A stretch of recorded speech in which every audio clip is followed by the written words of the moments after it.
So in an acid-base titration, we are basically using a solution of known concentration to find the concentration of another solution that we don't know. So here we have an acidic solution in a beaker, and then we use a biret to slowly add a basic solution into the acid. And the acid and the base will neutralize each other, and based on how much base we have to add in order to neutralize all of the acid, that tells us what the concentration of the original acid was. And these two can be reversed. We can have a basic solution of unknown concentration being titrated with an acidic solution of known concentration. So the point when all of this substance in the beaker is used up in the reaction, the neutralization reaction with the stuff we're dropping in, that's called the equivalence point. So all of this substance of unknown concentration is used up. And when working with titrations, we often use the millimole, which is just 1/1000th of a mole. And we do this because the volumes in a titration are often in milliliters. So we can express molarity as either moles over liters or millimoles over milliliters. So first we're going to look at strong acid and strong base titrations, which are the easiest to deal with, since, as you know, finding the pH of a strong acid or a strong base is much easier than weak acids and weak bases. So all titrations are basically a stoichiometry problem followed by an equilibrium problem to determine the pH. So let's say we have 50 milliliters of 0.2 molar nitric acid being titrated with 0.1 molar sodium hydroxide. So initially, we just have the concentration of H plus will be 0.2, since nitric acid is a strong acid and therefore dissociates completely, and so we can easily calculate the pH.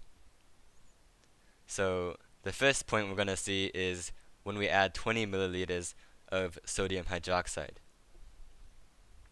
So right after we add it, before anything happens, the major species in solution will be H plus, NO3 minus, Na plus, OH minus, and then water, because nitric acid and sodium hydroxide are both strong and dissociate into their ions completely.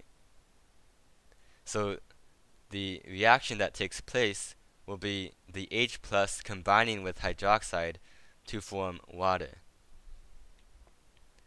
And so we do the stoichiometry problem. We have 10 millimoles of H plus, since 50 milliliters times the concentration, 0.2 molar, and then we have 2 millimoles of hydroxide ion. So hydroxide is the limiting reactant, and 2 millimoles will be used up, and also for H plus, since it's a 1-to-1 ratio. So at the end of this reaction, we have 8 millimoles of H plus remaining in the solution. And from here, that was the stoichiometry problem. Now we just need to calculate the pH. And so it's a strong acid, so this is easy. We just find the new concentration of H plus, which is 8 millimoles, divided by 70 milliliters, since the total volume is the initial volume, 50, plus the volume of sodium hydroxide that we added, which is 20 milliliters. So we find the concentration of H plus after this reaction takes place, and then calculate the pH. Next we're going to look at when we add 100 milliliters of sodium hydroxide. And this is 100 milliliters total, not 100 more after we already added 20 milliliters. For each step, we start back at the beginning, so the calculations are simpler. So the first thing is the stoichiometry problem. And notice how the hydroxide is now at 10 millimoles. and the H plus that we start with is also 10 millimoles. So this is the equivalence point, since in this reaction with H plus and hydroxide, they will both be used up completely. So after the reaction, we will have 0 millimoles of both H plus and hydroxide. And so the remaining ions in the solution will be NO3 minus, Na plus, and water. And remember that the ions of a strong acid and strong base have no effect on the pH. And so the pH of the solution will just be the pH of neutral water, which is 7. Now, so at 150 milliliters, this is after the equivalence point. So again, we just do the stoichiometry with this reaction between hydroxide and H+. That goes to completion to form water. So in this case, the H+ is the limiting reactant. And after the reaction, we have extra hydroxide remaining.